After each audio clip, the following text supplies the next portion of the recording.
ನಮಸ್ತೆ ಇನ್ವೆಸ್ಟರ್ಸ್. ನಾವಿವತ್ತು quick service restaurants QSR stocks ಬಗ್ಗೆ ಡಿಸ್ಕಸ್ ಮಾಡೋಣ. ಎಲ್ಲವೂ ಡಿಸ್ಕೌಂಟೆಡ್ ಪ್ರೈಸಲ್ಲಿ ಸಿಗ್ತಾ ಇದೆ.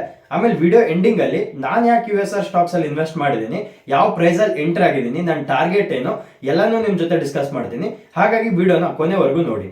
First company jubilant food works ಅಂತ.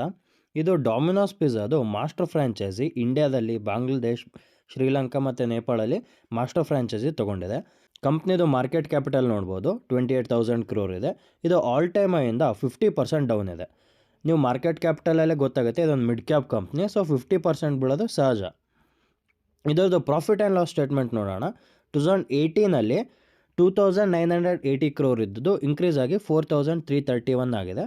ಸೊ ಸೇಲ್ಸ್ ಗ್ರೋತ್ ಆಗ್ತಾ ಇದೆ. ಆಪ್ರೇಟಿಂಗ್ ಪ್ರಾಫಿಟ್ ನೋಡ್ಬೋದು, 446 crore 2018 ಇದ್ದದ್ದು 1,100 crore ಆಗಿದೆ.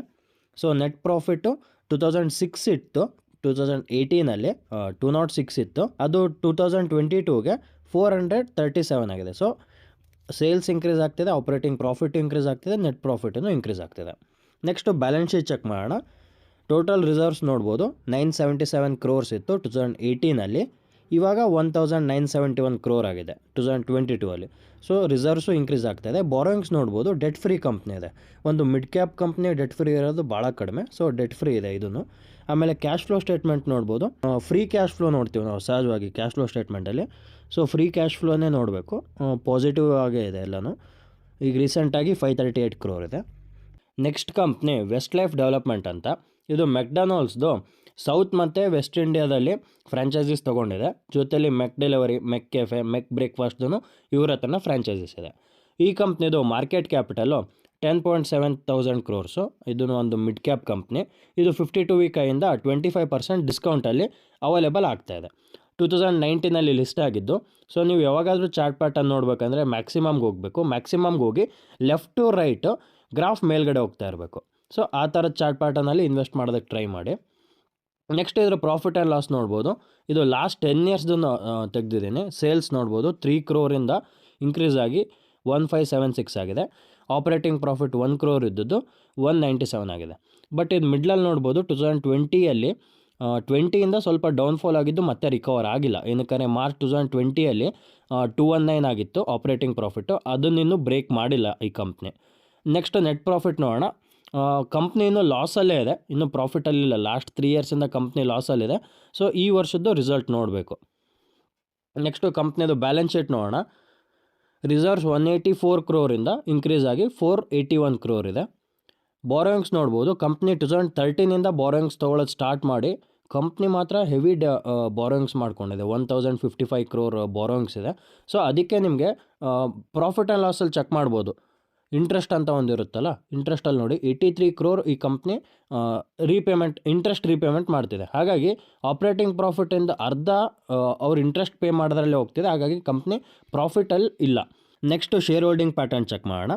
ಪ್ರಮೋಟರ್ಸು 59% ಇಟ್ಕೊಂಡಿದ್ರು 2020 ಮಾರ್ಚಲ್ಲಿ, ಇವಾಗ 56% ಹೋಲ್ಡ್ ಮಾಡ್ತಿದ್ದಾರೆ. 3% ಕಡಿಮೆ ಆಗಿದೆ. ನಾನು ನಿಮ್ಗೆ ಆಲ್ರೆಡಿ ಒಂದು ಟ್ರಿಕ್ ಹೇಳಿದ್ದೀನಿ. Promoters, foreign investors, domestic investors, ಇವರು 3 ಜನದ ಕ್ಯಾಲ್ಕುಲೇಟ್ ಮಾಡಬೇಕು. ಅವರೇನಾದರೂ ಪಬ್ಲಿಕ್ ಮೇಲೆ ಡಂಪ್ ಮಾಡ್ತಾ ಇದ್ದಾರೆ ಶೇರ್ಸ್ ಅಂತ ಚೆಕ್ ಮಾಡಬೇಕು. ಪಬ್ಲಿಕ್ದು 12% ಇತ್ತು, ಇವಾಗ ಪಬ್ಲಿಕ್ದು 9% ಆಗಿದೆ. ಸೊ ಇನ್ನೂ 3% ಪಬ್ಲಿಕ್ಕಿಂದ ಇವ್ರು 3 ಜನನೇ ತೊಗೊಂಡಿದ್ದಾರೆ. ಏನಕ್ಕೆ ಹೇಳ್ತೀನಿ ಆ ಥರ ಅಂದರೆ, ಕಂಪ್ನಿದು ಫುಲ್ ಇನ್ಫಾರ್ಮೇಷನ್ ಇರೋದು ಮ್ಯಾನೇಜ್ಮೆಂಟ್ ಹತ್ರ. ಸೊ ಮ್ಯಾನೇಜ್ಮೆಂಟ್ ಅವ್ರ ಹತ್ರ ಜಾಸ್ತಿ ಶೇರ್ಸ್ ಇರಬೇಕು. ನೆಕ್ಸ್ಟ್ ಗೊತ್ತಾಗೋದು ಡೊಮೆಸ್ಟಿಕ್ ಮತ್ತು ಫಾರಿನ್ ಇನ್ವೆಸ್ಟರ್ಸ್ಗೆ. ಹಾಗಾಗಿ ಅವ್ರ ಹತ್ರನೂ ಸ್ವಲ್ಪ ಶೇರ್ಸ್ ಇದ್ದರೆ ಒಳ್ಳೆಯದು. ನಮಗೆ ಲಾಸ್ಟಿಗೆ ನ್ಯೂಸ್ ಗೊತ್ತಾಗೋದು ನಾವು ರಿಟೇಲ್ ಇನ್ವೆಸ್ಟರ್ಸ್ಗೆ. ಹಾಗಾಗಿ ರಿಟೇಲ್ ಇನ್ವೆಸ್ಟರ್ಸು ಎಷ್ಟು ಕಡಿಮೆ ಇರ್ತಾರೆ ಅಷ್ಟು ಬೆಟ್ರು. ನೆಕ್ಸ್ಟ್ ಸ್ಟಾಕ್ ಬಂದು ದೇವ್ಯಾನಿ ಇಂಟರ್ನ್ಯಾಷನಲ್ ಲಿಮಿಟೆಡ್ ಅಂತ. ಸೊ ನೀವು ನಾರ್ಮಲಾಗಿ KFCಸ್ಗೆ ಹೋದಾಗೆಲ್ಲ ಬಿಲ್ ಮೇಲೆ, ಆಮೇಲೆ KFC ಮೆನ್ಯೂ ಎಲ್ಲ ಇರುತ್ತಲ್ಲ, ಅಲ್ಲೆಲ್ಲ ಹಾಕಿರ್ತಾರೆ ದೇವ್ಯಾನಿ ಇಂಟರ್ನ್ಯಾಷನಲ್ ಲಿಮಿಟೆಡ್ ಅಂತ. ಇದು ಬ್ರ್ಯಾಂಡ್ಸಿಂದು ಲಾರ್ಜೆಸ್ಟ್ ಫ್ರಾಂಚೈಸಿ. KFC ಆಗಲಿ, ಪಿಜ್ಜಾ ಹಟ್ ಆಗಲಿ, ಕಾಸ್ಟಾ ಕಾಫಿ ಆಗಲಿ, ಇಂಡಿಯಾದಲ್ಲಿ ಈ ದೇವ್ಯಾನಿ ಇಂಟರ್ನ್ಯಾಷನಲ್ ಆಪ್ರೇಟ್ ಮಾಡುತ್ತೆ. ಇದರ ಮಾರ್ಕೆಟ್ ಕ್ಯಾಪಿಟಲ್ ನೋಡ್ಬೋದು, 18,000 crore ಇದೆ. ಇದು 30% ಡಿಸ್ಕೌಂಟಲ್ಲಿ ನಮ್ಗೆ ಅವೈಲೇಬಲ್ ಆಗ್ತಿದೆ. 2021 ಆಗಸ್ಟಲ್ಲಿ ಇದು ಲಿಸ್ಟ್ ಆಗಿತ್ತು. ಸೊ ಲೆಫ್ಟ್ ಟು ರೈಟ್ ನಾವು ಚಾರ್ಟ್ ಪ್ಯಾಟರ್ನ್ ನೋಡಿದ್ರೆ ಇನ್ಕ್ರೀಸಿಂಗ್ ಆರ್ಡ್ರಲ್ಲೇ ಇದೆ. Next profit and loss statement check ಮಾಡೋಣ. ನೆಟ್ ಸೇಲ್ಸು 2018 880 crore ಇದ್ದದ್ದು 1853 crore ಆಗಿದೆ ಈ ವರ್ಷ. ಅದೇ ಆಪರೇಟಿಂಗ್ ಪ್ರಾಫಿಟು 88 crore ಇದ್ದದ್ದು 384. ಸೊ ಆಪರೇಟಿಂಗ್ ಪ್ರಾಫಿಟು ಇನ್ಕ್ರೀಸ್ ಆಗ್ತದೆ. ನಾವು ನೆಕ್ಸ್ಟು ನೆಟ್ ಪ್ರಾಫಿಟ್ ನೋಡೋಣ. Net profit 58 crore. 2019ಇಂದ ಕಂಪ್ನಿ ಲಾಸಲ್ಲಿದೆ, -37 crore, -135 crore, -65 crore. ಸೊ 2022 ಅಲ್ಲಿ ಇದು ಮತ್ತೆ ಪ್ರಾಫಿಟಲ್ಲಿ ಬಂದಿದೆ, 153 crore. ಇದರದ್ದು ಬ್ಯಾಲೆನ್ಸ್ ಶೀಟ್ ನೋಡೋಣ. ದೇವ್ಯಾನಿ ಇಂಟರ್ನ್ಯಾಷನಲ್ದು ಬ್ಯಾಲೆನ್ಸ್ ಶೀಟ್ ನೋಡೋಣ. ಟೋಟಲ್ ರಿಸರ್ವ್ಸು 203 ಇತ್ತು, ಸೊ 772 ಆಗಿದೆ, ಇನ್ಕ್ರೀಸ್ ಆಗ್ತಾ ಇದೆ. ಬಾರೋಯಿಂಗ್ಸ್ ನೋಡ್ಬೋದು, 196ಇಂದ 273, 279, 305, 60. ಸೊ ಬಾರೋಯಿಂಗ್ಸ್ನು 2021ಇಂದ 22ಗೆ ಭಾಳಷ್ಟು ಡಿಕ್ರೀಸ್ ಮಾಡ್ಕೊಂಡಿದ್ದಾರೆ. ಶೇರ್ ಹೋಲ್ಡಿಂಗ್ ಪ್ಯಾಟರ್ನ್ ನೋಡ್ಬೋದು, 62% ಕಾನ್ಸ್ಟೆಂಟ್ ಆಗಿದೆ. ಫಾರಿನ್ ಇನ್ವೆಸ್ಟರ್ಸ್ 7%ಇಂದ 1% ಇನ್ಕ್ರೀಸ್ ಮಾಡಿದ್ದಾರೆ. ಡೊಮೆಸ್ಟಿಕ್ ಇನ್ವೆಸ್ಟರ್ಸ್ 4%ಇಂದ 7% ಇನ್ಕ್ರೀಸ್ ಮಾಡಿದ್ದಾರೆ. ಪಬ್ಲಿಕ್ಕು 24%ಇಂದ 4% ಡಿಕ್ರೀಸ್ ಮಾಡ್ಕೊಂಡಿದ್ದಾರೆ. ನೆಕ್ಸ್ಟ್ ಕಂಪ್ನಿ ಬಂದು ಸಫೈರ್ ಫುಡ್ಸ್ ಅಂತ. ಇದೂ ಒನ್ ಆಫ್ ದ ಲಾರ್ಜೆಸ್ಟ್ ಬ್ರ್ಯಾಂಡ್ಸ್ನ ತೊಗೊಂಡಿದೆ. ಪಿಜ್ಜಾ ಟು KFC, ನೀವು ಡಾಮಿನೋಸ್ನ ನೋಡಿರ್ಬೋದು, ಅದು ಬರೀ ಜುಬಿಲಿಯಂಟ್ ಫುಡ್ ವರ್ಕ್ಸ್ಗೆ ಅಷ್ಟೇ ಕೊಟ್ಟಿದೆ. ಇದ್ರ ಮಾರ್ಕೆಟ್ ಕ್ಯಾಪಿಟಲ್ ನೋಡ್ಬೋದು 7,000 crore, ಒಂದು ಸ್ಮಾಲ್ ಕ್ಯಾಪ್ ಕಂಪ್ನಿನ ಅಂತ ಹೇಳ್ಬೋದು. ಸಫೈರ್ ಫುಡ್ಸು ಇಂಡಿಯಾ, ಶ್ರೀಲಂಕಾ, ಮಾಲ್ದೀವ್ಸಲ್ಲಿ ಆಪ್ರೇಟ್ ಮಾಡುತ್ತೆ. ಇದ್ರ ಪ್ರಾಫಿಟ್ ಆ್ಯಂಡ್ ಲಾಸ್ ಸ್ಟೇಟ್ಮೆಂಟ್ ನೋಡೋಣ. ನೆಟ್ ಸೇಲ್ಸ್ 960 crore-ಇಂದ 1398 crores ಆಗಿದೆ. ಆಪ್ರೇಟಿಂಗ್ ಪ್ರಾಫಿಟ್ 19 crore-ಇಂದ 237 crore ಆಗಿದೆ. ನೆಟ್ ಪ್ರಾಫಿಟ್ ನೋಡ್ಬೋದು. ಸೊ ಕಂಪ್ನಿ ಈ ವರ್ಷ ಪ್ರಾಫಿಟಬಲ್ ಆಗಿದೆ 24 crores-ಇಂದ. ಮುಂಚೆ ಎಲ್ಲ ನೆಗೆಟಿವ್ ರಿಟರ್ನ್ಸ್, ಅಂದರೆ ಕಂಪ್ನಿ ಲಾಸಲ್ಲಿತ್ತು. ಕಂಪ್ನಿದು ಬ್ಯಾಲೆನ್ಸ್ ಶೀಟ್ ನೋಡ್ಬೋದು. ಟೋಟಲ್ ರಿಸರ್ವ್ಸ್ 460 crore-ಇಂದ 978 crore ಇನ್ಕ್ರೀಸ್ ಆಗಿದೆ. Borrowings 50 crores-ಇಂದ 37 crores. ಸೊ ಬಾರೋಯಿಂಗ್ಸ್ನು ಸ್ವಲ್ಪ ಡಿಕ್ರೀಸ್ ಮಾಡ್ಕೊಂಡು ಬರ್ತಿದ್ದಾರೆ. ಪ್ರಮೋಟರ್ಸ್ ಹೋಲ್ಡಿಂಗ್ 45% ಇದೆ. ಪಬ್ಲಿಕ್ ಹೋಲ್ಡಿಂಗ್ 13% ಇದೆ.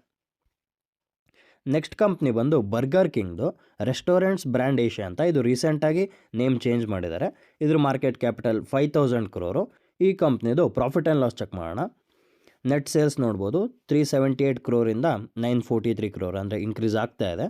ಆಪ್ರೇಟಿಂಗ್ ಪ್ರಾಫಿಟ್ 8 crore-ಇಂದ 90 crore ಇನ್ಕ್ರೀಸ್ ಆಗ್ತಾ ಇದೆ. ನೆಟ್ ಪ್ರಾಫಿಟ್ ನೋಡ್ಬೋದು. ಈ ಕಂಪ್ನಿ ಲಾಸ್ಟ್ 5 years-ಇಂದ ಲಾಸಲ್ಲೇ ಇದೆ, ಇನ್ನೂ ಪ್ರಾಫಿಟ್ ಜನ್ರೇಟ್ ಮಾಡಿಲ್ಲ. ಸೊ ಬ್ಯಾಲೆನ್ಸ್ ಶೀಟ್ ನೋಡ್ಬೋದು. ರಿಸರ್ವ್ಸ್ 22 crore-ಇಂದ 1,457 crore ಆಗಿದೆ. ಆಮೇಲೆ ಬಾರೋಯಿಂಗ್, ಸಾಲ ಎಷ್ಟು ತೊಗೊಂಡಿದೆ ಕಂಪ್ನಿ ಅಂದರೆ 18-19 ಏನೂ ಸಾಲ ಇರಲಿಲ್ಲ. 178 crore 20 ಮೋಸ್ಟ್ಲಿ ಕೋವಿಡಿಂದ ತೊಗೊಂಡಿರ್ಬೋದು, ಅದನ್ನೂ ರೀಪೇಮೆಂಟ್ ಮಾಡಿದೆ. ಸೊ ಪ್ರಮೋಟರ್ಸ್ 40% ಹೋಲ್ಡಿಂಗ್ ಇದೆ. ಫಾರಿನ್ ಇನ್ವೆಸ್ಟರ್ಸ್ 27%, ಪಬ್ಲಿಕ್ 21% ಇದೆ. ಡೊಮೆಸ್ಟಿಕ್ ಇನ್ವೆಸ್ಟರ್ಸ್ 98% ಇದೆ.